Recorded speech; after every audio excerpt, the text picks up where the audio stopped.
Ladies and gentlemen, welcome back to another episode of Grady Meat Plays. Today we're going to be doing Magic the Gathering online again because I have a wonderful guest with me. You guys will recognize that picture right there with Philip Seymour Hoffman and Gandolfini. Is that right, Shawn? Yeah, James Gandolfini. Yeah. Hey, what's up?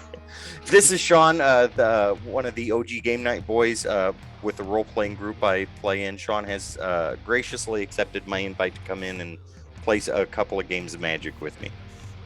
Yeah, love to be on. Love playing. Let's go Magic, baby. Love Magic. Go sports team! Yeah.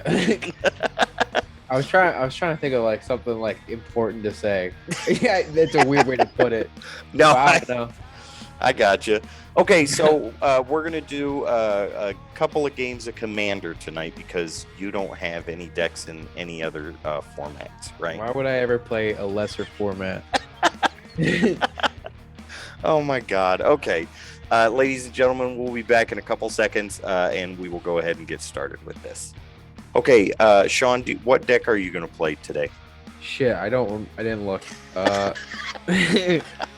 I took my anxiety meds right before this, so my brain just kind of like, oh. Oh my God. All right, it's going to be a good couple hours, ladies and gentlemen. That's just fine. No, I took them a while ago. I'm fucking with you. All right. I lost the dice roll, so we're going to have to quit. I don't know about that. I do. Oh, I'm playing Riku. Riku? What colors is that? That's a teamer. Red, blue, green. All right, I'm doing 5-color speed. I will keep this hand. Right on. Mine's looking pretty sweet. Have you checked out Crimson Vow or whatever the new set is that's going to be coming out soon? Man, I need to get caught back up on like what's going on in Magic. It's like I'm so out of the loop now. Dude, there's this channel on YouTube. It's called The Librarians. He just put out a video. It's like an hour and 15 minutes about the whole history of Liliana Vess, and I watched half of that today, and it was fucking amazing. I've had to like stop watching. I used to watch all kinds of like super long like video essays and shit. I've had to like cut that out. It's just like it's too much. All right. It all depends, though. I guess I was watching this guy I like a lot. Action Button Reviews put up a big banner and fireworks in the editing process. He does like these super fucking long like YouTube video essays. He did one on this game called Tokimeki Memorial, which is like I've never even heard of that. It's like the very first Japanese dating sim. And he did like a 7-hour review on it. That's too long. I watched all of it. Are you kidding me? Yeah. I think I watched it all in like one day too. I was just sitting there. I think I was playing like RimWorld or like CK3, and I was just sitting there with it in the background, just marveling at it. Dude, that's a fucking work day right there. 7 hours. What could he have said in 7 hours that he couldn't have done in an hour to an hour and a half? I didn't remember. I don't remember much of the video. So see, there you go. Yeah, I mean, it's not like okay. Listen, yeah, no, a lot of those long videos definitely could be cut down shorter. I think this one was all right because like he was talking about like a bunch of shit. Like he was talking about like he was talking about like basically the visual novel and like how it rose up in Japan. There's a lot of history, and also like the game has like 30 different endings. Was it like a complete run through of the game or just a review? It was reviewing basically every path in the game. Wow. And like because it's like it's a dating sim, so there's like 15 girls. Oh my God.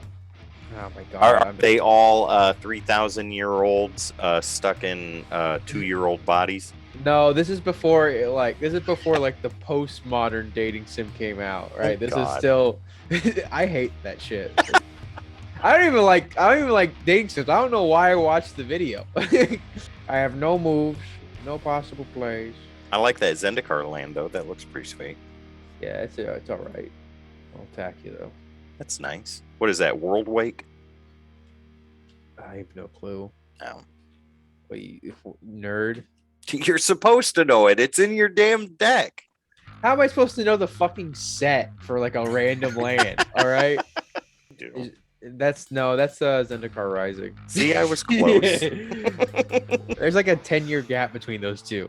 Well, yeah, you're right. That fucking tiger, whatever the hell it is, that damn cat's gonna go here in a second. He's gonna be my little buddy. He's catching me through this dark no land hand. Giving you all that damn energy. Ladies and gentlemen, we are going to go ahead and bring out the Fist of Suns, not to put in thine asshole, but to put out on the battlefield. That damn cat has a shroud on it. Yep. That sucks. Well, not necessarily. I'm down a fucking land, so I don't really know why you're screaming about a damn cat. Well, ladies and gentlemen, you can see my hand, and you can see how many more lands are going to be coming out. So, you know what game I started playing before we got on here to do this? Mm-hmm. Avengers. What? Oh, how's that? That's not bad. It's actually pretty cool. I really dig it. It's like the way it feels to me is like it's a mix of the Arkham games for Batman, a mix of Telltale, where you just push buttons and interact, and stuff like that. And the cutscenes are really fucking awesome too. Yeah. The only thing I know about that game is that like there was like a couple of rough patches when it first released. Yeah, like a lot of people had problems with it. The only one I remember is I guess this is probably common, like when you're making a game and you have like a character like emote in a non-verbal way. Mm-hmm. They'll like throw in like robotic lines to like fill the gaps. Mm-hmm. So it'd be like if a character was talking, it'd be like, "You're so funny," they'd just be like, "You're so funny," laugh. And so and so there's like a part where like Hulk is walking through a like hallway, and someone goes, "Yeah, you go get him, big man. You know, you working hard out there," and it just goes agreeable grunt. Oh my god, I wish I could have got in on it at that point in time. Yeah. No, it's a pretty streamlined game now. It's pretty damn smooth. I'm at the part, like, if you've ever played it, or for people that are watching, if you've ever played it, I'm at the part where Camilla Khan just tried to download all the shit from Tony Stark's thing, and it fucked up her computer, and now all these people are running after her. Oh, so that's pretty early on, right? Yeah, it's right after the cutscene, or the opening credits stuff. Yeah. And right after the bridge and A-Day and all that shit. I don't know anything about the Kamala Khan as a character. I just think like her big hands are so fucking funny. I know she can fly, right? Wait, can she fly? I think so. I thought she just had like basically like Mr. Fantastic powers. Oh, well, maybe not. I don't see. I know about as much as you do. Have you seen the new Morbius trailer? I did watch it. I don't know. What do you think? What do you think? I still have no fucking land. That's the more important thing. I'm just gonna start pumping the cub. Did you notice though? Well, no, you didn't. But I'm gonna tell you. The Daily Bugle that Morbius is reading, or people in the trailer are reading, it mentions the Rhino. Yeah, it also mentions Black Cat. Yeah. That movie's very strange to me, right? Because like a character that doesn't deserve to have his own standalone movie. He should be more of a supporting character. Yeah, but like even more so than that, like when you compare it to Venom, it's like at least like Venom has sort of like evolved into his own character over time, if that makes sense. Yeah. Oh yeah. Like he like, you know, now he has like several books that are just about him, right? Whether that be like, you know, Morbius Venom books to Agent Venom. A secondary character though. He had a standalone series in the 90s during the whole Midnight Suns thing, but it didn't last, I think, more than 12 or 24 issues. That shouldn't count. They gave like fucking everybody a standalone series in the 90s. Well, yeah, but Morbius was part of the Midnight Suns with Ghost Rider and the Darkhold Redeemers and Night Stalkers, and all that stuff. I'm not saying it can't be done. I'm just saying it's a strange idea to even start with. I've never Right. even been like a huge Morbius fan myself personally. In terms of Spider-Man villains, I think he's pretty mid. But Agreed. Agreed. yeah, 100% agreed. yeah. Like he definitely would even like crack my top 10. I don't know. I'm curious to see what they do though. I'm very Yeah. curious about that. I don't give a shit. I just want MCU Kraven the Hunter eventually. That's all I want. That'll happen. Yeah, hopefully. It'll happen.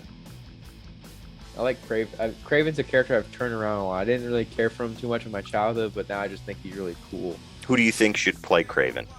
I don't know. That's a good question.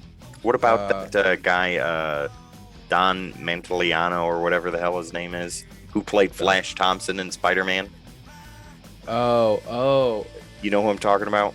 Yeah, I know you're talking about. Yeah. He was going to be Deathstroke in the Snyderverse for DC. Oh yeah. Yeah. He's a real big D&D fan, D&D player. I think he Yeah. would be perfect as Craven. He wouldn't be bad. See, the problem is that like I watch too much like too many films where I know the actors are deliberately avoiding doing like Marvel movies. So like all the actors I can think of, I'm just like, oh, Javier Bardem would be a good Craven. And it's like, there's no way that guy is not like dodging bullets right now. But you heard Bill Murray's going to be in a Marvel movie. Really? Yeah, Ant-Man and the Wasp, Quantumanium. He filmed a part for that. That should be fun. He said it was a one and done though. Like he didn't want to do anything else after that. He just wanted to say that he was in a Marvel movie. So I think it's going to be more of a cameo than anything else. Probably. Oh, hey, look, you got to land. I get to scry, Mm-hmm. so I might be able to see another land. No, that is not a land. Put that on the bottom of my library. If it comes up not a land, I'm gonna shoot a dog. I think honestly, Jason Momoa wouldn't be a terrible Craven. I think he maybe is a bit too boisterous, but he's definitely I don't like a think they would weak bring him in as Craven though, because he's Yeah, top yeah. dog at DC right now. Yeah, true. He would be perfect as Craven though. I'll tell you that. I'm just listing Dune actors at this point. Josh Brolin, let's bring him in. Yeah. Bring in Thufir Hawat's actor for Who? Craven. Thufir Hawat, the Mentat, the fat guy with the umbrella. Oh, with the little line on his lip. Yeah. Yeah, he'd be perfect as Craven too. Best actor choice Yeah. ever. I love that guy. I think I've told you this. Every time I see Yes. him in a movie, I get really excited. He's like, maybe it's just because of the death of the character actor, but I don't know. There's just, still some character actors out there. yeah, though. but like they're a dying breed. Very I true. feel. Very true. Like the fact that fucking this is another rant, completely different direction. But the fact that Jared Leto is playing that like fat uncle in that House of Gucci movie pisses me off to no end. Why? Because I just want like a fat character actor. Like those guys need work. They need to be too. And like it'd be one thing if it's like, oh, you know, if it was like a Christian Bale situation, Right. right? You know, like where like, oh, he's starring in a film where he had to like, you know, horribly change his body in order to suit the role. But like he's like a side character in the film, and it's just makeup. Like For Christian Bale? no, I'm saying for Jared Leto and I got you. House of I got Gucci movie. The Christian Bale though, he's a real one. You know, he put on that weight for fucking He's an OG. yeah, what was that movie called? Vice. Yeah, I like that movie a lot. Did you ever see it? Vice? Yeah. I can't remember offhand. That's the one about Dick Cheney. I have not seen that.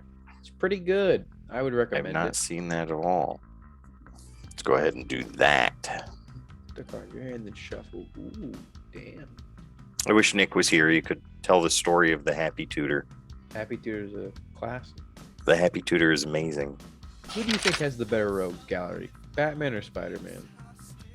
See, that's tough, man, because Batman's Rogues Gallery is pretty well known, and Yeah. there is a lot of damn story in Batman's Rogues Galleries, and a lot of them rogues have gone on to do their own thing and become their own characters instead of secondaries. But beyond that, Spider-Man's Rogues Gallery, shit, I don't know. Like you've got the big ones, like the Green Goblin and Doctor Octopus and Venom and Carnage. But I mean, what did Carnage do? After Maximum Carnage was over, I know he fought Spider-Man again, but it was never to the same point that it was then. You know what I mean? And then he fought other characters too, but they were never major events up until I think Maximum Absolute Carnage and like Maximum Clonage and things like that. Or I could be wrong on that. But then when Silver Surfer obliterated him in fucking outer space, he was done. He was gone. Yeah. Venom has grown to be his own character with his own fan base and own enormous popularity and all that. And he's got 2 movies. Carnage. Have you seen Let There Be Carnage? Yeah. I thought it was all right. I liked it better than the first one. I thought it was a horrendous hunk of shit. Oh, really? I thought it was one of the worst fucking comic book movies I had ever seen. I've got 2 opinions on it, if you want to hear them. Sure. Okay, so what the hell is that? Decoction module? Decoction, I think. Say that one more time. Decoction. Yeah, there you go. Okay, so my opinion on Venom Let There Be Carnage. Yeah. Going as a moviegoer, a person that just loves to go to the theater and watch movies. Yeah. It's a wonderful popcorn movie. It's mindless entertainment, and definitely. It's a wonderful movie to just go and sit there for an hour and 45 minutes and not give a shit about anything and watch some cool action. 7 out of 10 all day long on that. Now, as far as comic book accuracy, I give it a very generous 2 out of 10. So in relevance to the meat scale, popcorn flick, it gets a solid B-. But for comic accuracy and my personal feelings about the movie, a straight D-, borderline off the scale. The E, borderline E. I fucking hated it. God, dude, I did not like that movie at all. No, that surprises me. So, okay, so I'll tell you the best parts of the movie, and for anybody watching this, there's going to be some fucking spoilers. So if you can't handle that, then you need to just turn on the woo woo, put in big alarms, flashing red about light. 3 to 4 minutes, and you'll be good to go. Put the timestamp in the corner. Yeah, it's 11:27 right now, Eastern Standard Time. Yeah, I'll keep this guy. But yeah, so the good things. Venom looked good. I was very happy with the way Venom looked. That his look did not change. Yeah, his look did not change, and I was very happy for that. The chemistry between Eddie and Venom was also good. Yeah, I was happy with that too. I thought it was a lot better than the first film. Agreed. In that regard. The nods to the origins of Carnage were awesome. And the nod to Spider-Man when the spider came crawling by while he was writing the letter and he squished it. All people have a beginning. Bam. I love that. Thought that was great. Carnage on screen looked amazing. Looked wonderful. And I was very, very... I just skipped my fucking attack phase. Damn it. Looked fucking amazing. Looked wonderful. And I was very happy with that. And the battle between Venom and Carnage was great. And the mid-credits scene was wonderful too. That I think was the best part of the movie. Everything else was complete and utter trash. Gutter trash. It was horrible. What they did with Shriek, I was very upset with. Not with the actress that played her. She was fine. But her portrayal of Shriek was horrible. Shriek is not a fucking movie stereotypical insane person. She's got a lot more depth to her than that, and that movie did not give her any more depth than a sheet of paper. And she was used strictly as a plot device, and every time she was getting ready to kick the shit out of Venom, Carnage knocked her around and told her to quit, and then that was the end of it. And I was really pissed off about that. Growth spiral. Draw a card. You may put a land card from your hand. Oh, very nice. Yeah, so I wasn't happy about that at all.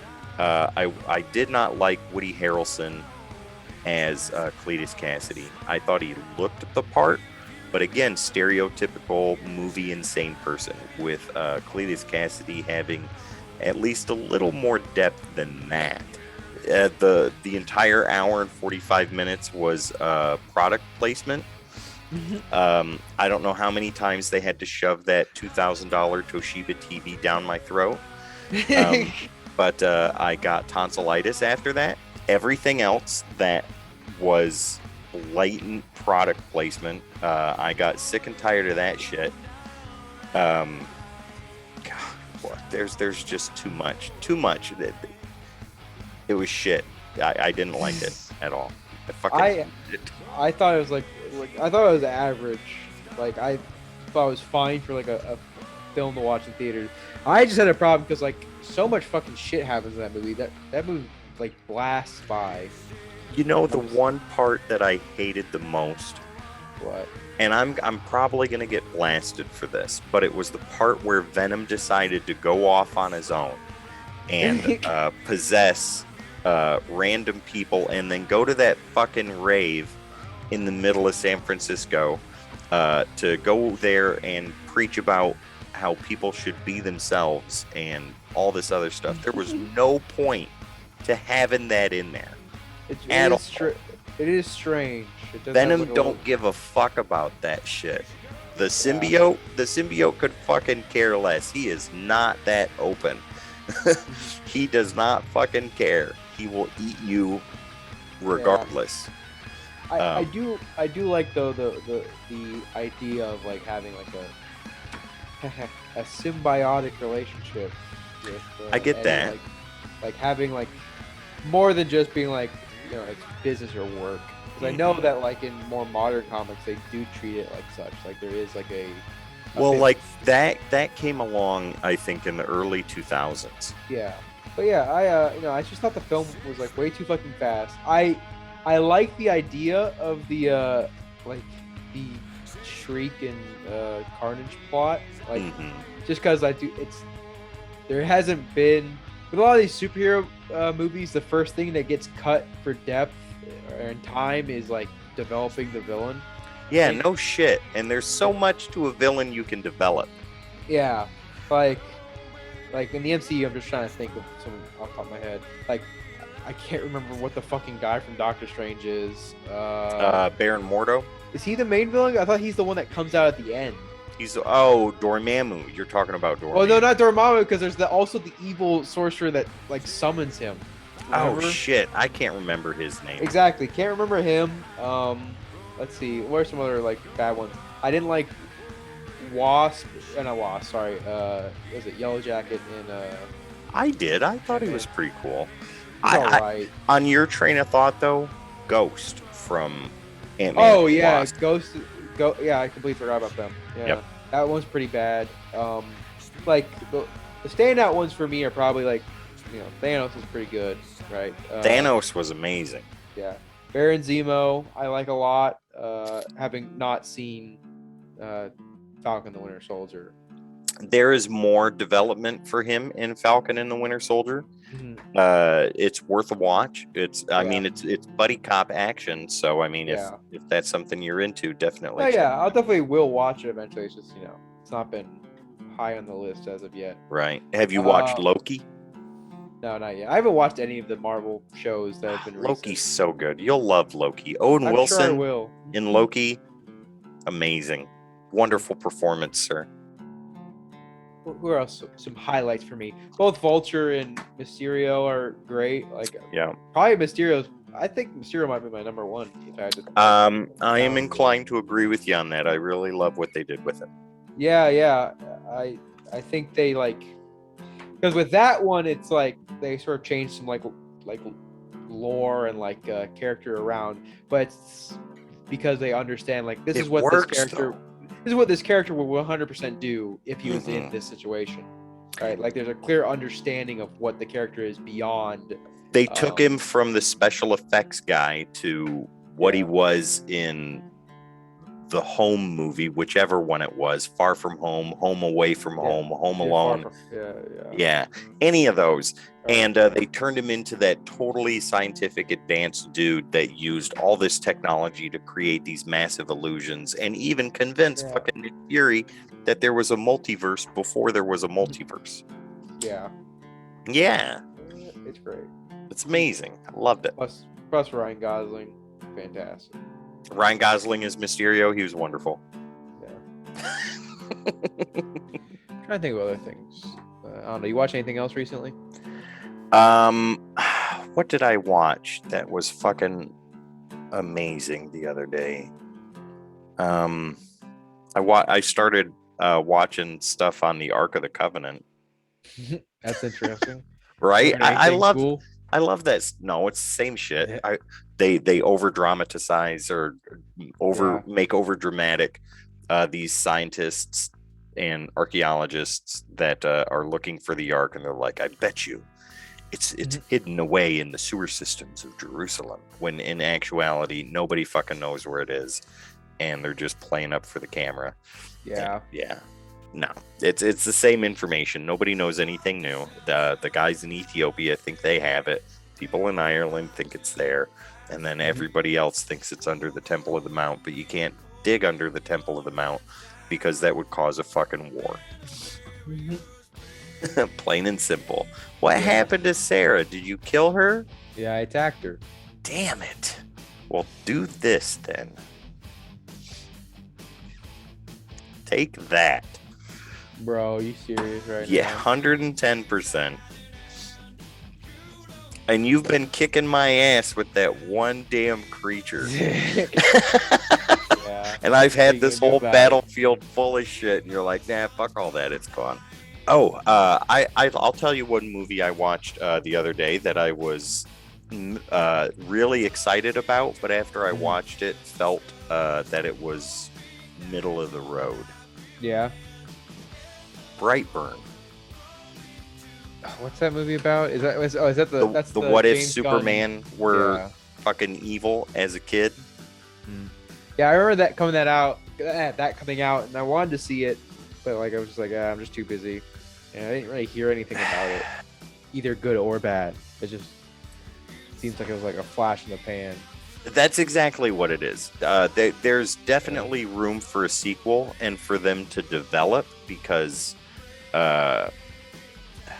there's a lot of shit that they could talk about. Yeah. But some of the stuff was cool. A lot of the stuff was very dry. And I don't think that they did enough with that's my big complaint this whole episode. I don't think they did enough with what they had. And they had a really good opportunity. Elizabeth Banks, and I can't remember the dude that plays the dad. Wonderful. They were wonderful. The guy that played the dad was amazing. I thought his performance was spectacular. But it was cool. It was cool. It was middle of the road for me, but it's a movie that I could watch again. If I don't, I won't be disappointed. Gotcha. Sorry, I was thinking about, like, I don't know why this thought popped in my head, but I just kept thinking about that movie Gotti. Have you seen it? No. Where I haven't either. Is that the one with Ben Affleck and Jennifer Lopez? No, it's John Travolta. He plays John Gotti. Why would? Is this a newer movie? This came out like 2017, 2016. Holy shit! No, I've never seen that. Did Scientology tell him to to take I that don't role? know. It did, but it's one of like the worst reviewed movies on Rotten Tomatoes. I think it has like a 6% right now. There's worse movies than that. But yeah, it's still pretty bad. Like you have to be like a new level of bad to like get below like a 10% on Rotten Tomatoes. Oh, sorry, it has a 0% on Rotten Tomatoes. Now I have to watch it. And like I just remember very specifically, there was like a campaign made out by the people who made the film. Yeah. And it was like, who are you gonna trust? The troll critics or people who know their shit? And it was just a bunch of Italian people walking out of the theater be like, it was fucking immaculate. Oh my god. Travolta knows how to play. Oh my god. He's Critics are just busting your balls. He's a thespian through and through.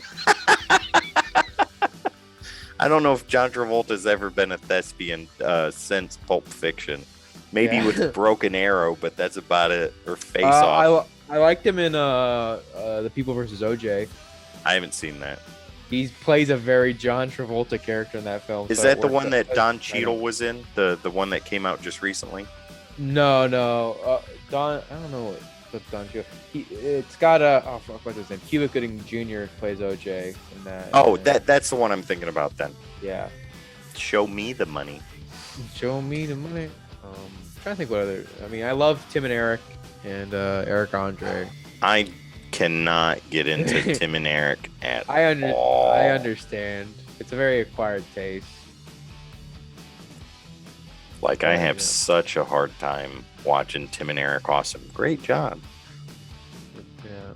You should watch you might like their other show, Tim and Eric's Bedtime Stories. I don't know, man. I can't get into their weird humor. What about Eric Andre? Have you ever watched Eric Andre? Some of his stuff. I like his co-host more than I do him. Hannibal Buress? That's fair. Have I ever showed you On Cinema at the Cinema? I don't think so. It's awful, but it's so good. Like it's one of my favorite things. So it's hosted by Tim Heidecker and then Greg Turkington. Mm-hmm. Greg Turkington is like one of the like original like I don't even know what you would call it, like cringe comedians, I guess. Gotcha. Okay. He has a character. Oh, what's his character name? Now I'm drawing a blank. Sleep deprivation is getting to me. That's what happens. Oh yeah, it's Neil Hamburgers. He has a character named Neil Hamburgers. He's supposed I to know be like who Neil Hamburger is. Okay, yeah, there you go. Yeah, so side story, real quick. When I went to see Tenacious D for the Pick of Destiny tour, guess who the opening act was? Neil Hamburger. Neil Hamburger. I bet. He has probably my favorite stand-up album of all time. Holy shit! The crowd, the whole arena was booing his ass. Everyone hates him. That's what's funny about it. Yeah, that's like what's great about him. He's such an anti-comedian. Oh my god. He has an album that's like so fucking funny. It's called Left for Dead Malaysia. And he's performing stand-up comedy in a Malaysian nightclub in English, so nobody can understand.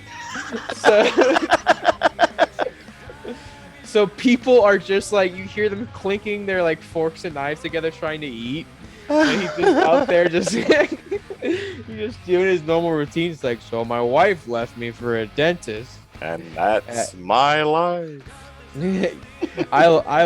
That's so funny that they booed him there. That makes my day. When I went to see fucking Tenacious D, we had no idea who the opener was. I don't think KG and JB even announced it. I think they kept it a secret. I could be wrong on that. Or either they didn't announce it or they did and we just didn't care. We didn't know who it was. But anyways, we get there and we're like mid balcony, lower balcony.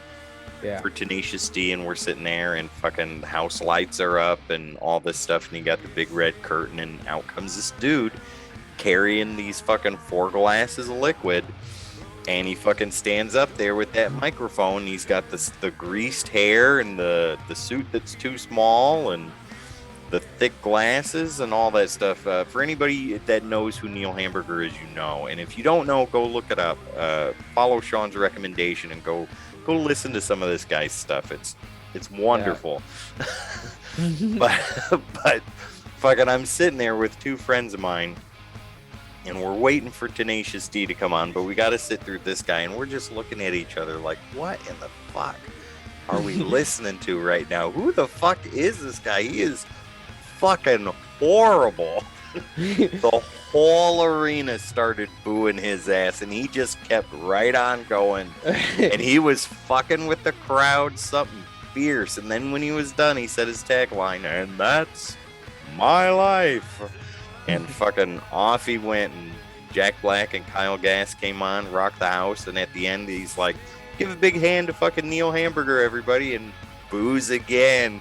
He's like, come on, he wasn't that bad. Boo, fuck that guy. You know that, like, Kyle Gass and Jack Black were just behind the curtain, cracking up, dragging the asses off. He's great. I love him so much. Anyway, so they do it. So Greg Turkington, the guy who plays Neil Hamburger, he and Tim Heidecker do a show called On Cinema at the Cinema, which is a movie review show. Does he review movies as Neil Hamburger? No, he's just Greg Turkington. Okay. Which is he's playing like of course a character version of himself in it. Right. But they don't see the movie before they go see it. They just pretend that they saw them, and so they'll say like the most like boring like well, I really like the cinema elements and the mise en scène, you know, and it's like it's so hard to explain the appeal of it because there will be seasons where I won't laugh for like 6 episodes, and then do you just sit there and wonder why you're investing all this time into the show? And then Greg Turkington will make some innocuous comment, and I will like be crying, like my favorite fucking review that they've ever done was they reviewed when Monsters Inc. got back in theaters for a 3D experience. Oh my god! And like it was just like kind of like a low point. Like the last 3 episodes, I was just like, this is whatever. And Tim's just like, I really enjoyed it. Monsters Inc. It's a classic. Everybody loves these little monsters. You should go out and see it. and Greg Turkington's like, yeah, I saw it. I enjoy the film, but you know, I don't really know if you need to go out and see it again. You know, we've all seen Monsters Inc. before. You can just stay at home. And he's like, and Tim's like, you're wrong. I think, you know, everyone needs to experience it. And then Greg's like, the theater I was at, the 3D was not working properly. And parking was really bad. So I think you should just go home, get a couple 2 liters, pour them out, pour some drinks for yourself. Maybe pour them for the neighborhood kids. Watch them with the kids in the neighborhood. There you go. It was just like, this was like after like 3 or 4 episodes of me not laughing at all. And I was oh just my like, god. Oh yeah, another important part about On Cinema at the Cinema lore is their war to be like a bit character in like a random movie. So for example, like I don't know if you remember, but Greg Turkington plays the Baskin Robbins guy in Ant-Man, right? He does, doesn't he? Yeah, and that's like a very important part. Like Tim Heidecker gets like really angry about it, and Greg's just like, you're just not as big a star as me, Tim. It's okay, you know. Wow. It's probably, and like it's like a long running like feud, which eventually results in Tim Heidecker playing the boat captain in Ant-Man 2. What the fuck? I know, right? What's the worst joke you know that you could tell on here? Oh, I just read one from a book. I can tell. Okay, go ahead. Okay, hold on. I'm trying to remember all of the parts of it. Okay. You're in a boat, and your engine has died. Okay, hold on. I'm fucking the whole thing. Oh my god. This is the worst joke. I just read it today. All right. You know, you're in a boat and your engine has just died. All right. And you're in shallow water, so you could walk through the water, but you're wearing kind of expensive pants. All right. Okay. And your ride is about to leave without you. Why is this a legal matter? What? Why is this a legal matter? So you're in a boat in shallow water, and your engine has just died. Yeah. You can try to paddle, but it'd probably be quicker just to walk through the water. Okay. And the ride is about to leave you. Why is this a legal matter? Fuck, I don't even know.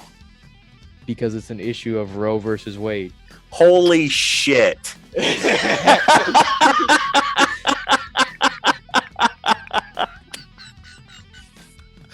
Oh my God.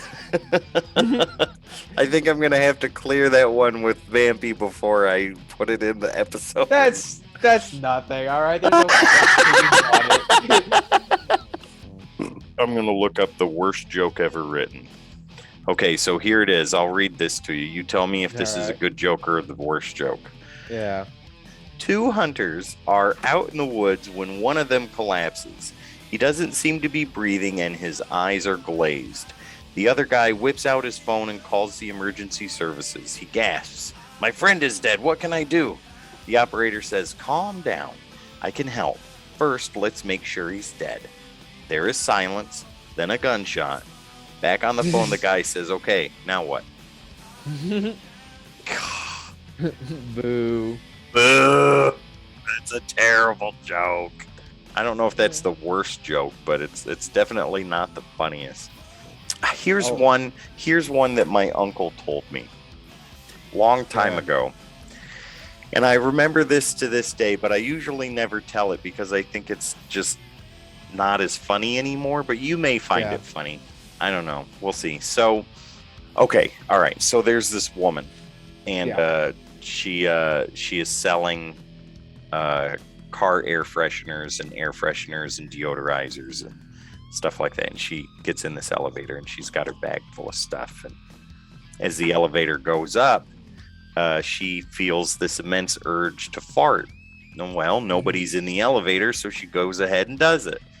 Well, it ends up stinking more than she thought it would, or that it would at all, and she starts to panic because the elevator's going up. It hasn't stopped yet, but somebody's going to stop the elevator, and somebody's going to get in. So she rummages through her bag, and she finds this air freshener, this Pine Sol type air freshener, and she sprays it all over the elevator and all that stuff, and sniffs the air, and she's like, "Yep, it's gone. And the elevator stops. And the doors open, as she feared it would. And this guy walks in, and he's drunker than shit. Right? And he stumbles in there, and he leans up against the door, and the door closes, and the elevator goes up, and the woman's just standing there, and, she's just kind of not really acknowledging the dude, but trying to not acknowledge, what she did and all this stuff. And the drunk guy stands there, and he sniffs around, and he goes, "Well, goddamn. It smells like somebody gone and shit a Christmas tree in here." Right? Awful. Just awful. It's a horrible fucking joke. Here's a good joke my grandfather used to tell me. But to 10-year-old Val, that joke was the funniest fucking thing I'd ever heard. That's fair. Okay, go ahead. Here's a joke my grandfather told me a long time ago. So 3 Europeans are camping in America. There's a German, an Italian, and a Czech. All right. They go up to the campsite, and before they get there, no, don't do that. Whatever it is, do it, because you got 23 energy, and that shit needs to go. Before they go up there, they're stopped by some park rangers, and they're like, "No, yeah, I warned you, it's bear season, so be careful out there." And they're like, "Oh yeah, we're gonna be fine. Don't worry about it." All right. Park rangers go back down the mountain, and in the morning they start doing the rounds over the campsite, and they find the campsite completely just destroyed, and the German and the Italian and the Czech are nowhere to be seen. And so they radio it in, and apparently, they get a call. It's like, apparently there was a male bear and a female bear spotted in the area last night, and they're like, "Fuck." So it probably has something to do with them. And so they start, fanning out, and eventually they find the German's body like completely tore up and ravaged with claw marks and shit. Okay. All right. But no male bear, no female bear to be seen. All Okay. right. And like, okay. And they do a little bit more digging. They, ford across a river and they start following some tracks. And eventually, they track down one of the bears. And they're like, well, this thing's like a danger to people. So, like, what do we do? And eventually, I guess we got to put it down, right? And so, they take a hunting rifle, they kill the bear, and they expect it, and it's the female bear. And they're like, okay, let's cut them open and see if we find anything. And so they cut open the female bear, and they find the Italian in there. And they're like, okay, well, that's two. And so one of the park rangers goes, so if the German's back there and the Italian's in the female, then the check must be in the male. Holy shit. It's Holy awful. shit. Oh, I wanted That's clever, though. That's clever. Yeah. Here's one for you. This is one I told my kids, and I told my nephews and my niece the other day in front of their mom. And this joke comes from the great and wonderful Eddie Murphy. And I heard this joke when I was a kid, and I shouldn't have heard this joke when I was a kid. So I, in turn, told kids that shouldn't have heard this joke when they were kids. But a bear and a rabbit are taking a shit in the woods. And the bear turns to the rabbit and he says, "Excuse me." The rabbit says, "Yeah." And the bear says, "Do you have problems with shit sticking to your fur?" And the rabbit says, "No." So the bear wipes his ass with the rabbit. That's from his first stand-up special, isn't it? Yeah, from Delirious. Those kids Yeah. thought that was the funniest fucking thing they had ever heard in their lives. They thought it was hilarious. Did I tell you about that thing that I found out about? What's that guy's name? Dana Carvey? Not Dana Carvey. Kevin Nealon? Yeah, Kevin Nealon. I think What? Kevin Nealon would do on SNL. What's that? Apparently, Oh, like- yeah, I think so. No, go ahead. You say it. yeah, where he like every time he like would do pitches to like guest hosts, he had 3 sketch ideas every time. But first 2 would be different, but then for the third one he would say like, "Oh, I also got another idea where like a guy like builds a house on like a trucker off ramp, so like he's like eating dinner and then like a truck just goes through his house." And then like the host would always be like, "Hey, yeah, that's pretty funny, all right." But then everyone would be laughing like really hard, not because the sketch is funny, but it's like the 40th time they've heard him pitch Oh it. my god. Yeah, let's go ahead and do that. Did they ever end up doing the sketch? I don't think they did. Oh my god, I got a timer now. Shit, Yeah, 3 minutes, buddy. I can make it. I only got 9 more. Come on. Yeah, buddy. I won't even block if you just attack with that. Well, I'm pumping out. Are you going to do all of it? Yeah. Might Yeah. as well. I'm tapped out, so I can't do anything.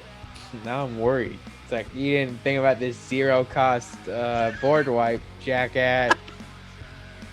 I have 5 cards in my hand, and none of them can fucking do anything. Okay, alright. You got 2 minutes and 56 seconds. Okay. There you go. That's as big as it's gonna get. 49. Holy shit. This is why you don't mess with electricity, folks. Come on, get fucking boots, go on there. They're already on my end. Okay, now they are. Okay, go. Alright. The combat, my fucking client's breaking down right now. Oh my god. Can Val survive? I don't know. We'll see. Are you attacking with everything? Yeah, You ass. might as well. That's true. Okay. Still says waiting for you. Alright, well, it's push forward, so hold on. Yeah, 2 There you minutes. Counting down. Declare blockers. Let's go ahead and declare some blockers. All right. Let's see. Okay. We'll throw them both over there. That's 6. That's still not enough. The best part is I got 6 more energy, so I could have pumped it up a bit more if I wanted. This is the worst fucking death ever in the history of Magic. It's always so bitter just to like be playing for like an hour and a half and just to lose like that. Well, ladies and gentlemen, thank you very much for sitting through this episode of Grady Meat Plays. Shawn, thank you for participating in this. I had a great time. It's always wonderful to sit down and talk with you. People see the PG version of our talks here. They don't get to see what we talk about on Monday nights. Which is just the same thing, only slightly dumber somehow. That's very true. Once again, guys, thank you very much for checking this out. For social media links, you can find us on Twitter, Instagram, and Facebook, all at Grady Meat. If you want to find Vampy or Val, myself on Instagram or Twitter, we're on there too, and those will be in the description down below. Once again, thanks so much for watching. Shawn, thank you very much for being a part of this episode. It was such a great time. No problem. I'm so happy to be an integral part of what will go down as the worst episode of Grady. Well, we'll see about that. All right, Vampy, so if there's nothing else... Oh, wait, she's not here. Shit, so she can't say it. In case you've forgotten, I'm Vampy, I'm Val, and this is Grady Meat. You guys have a good one.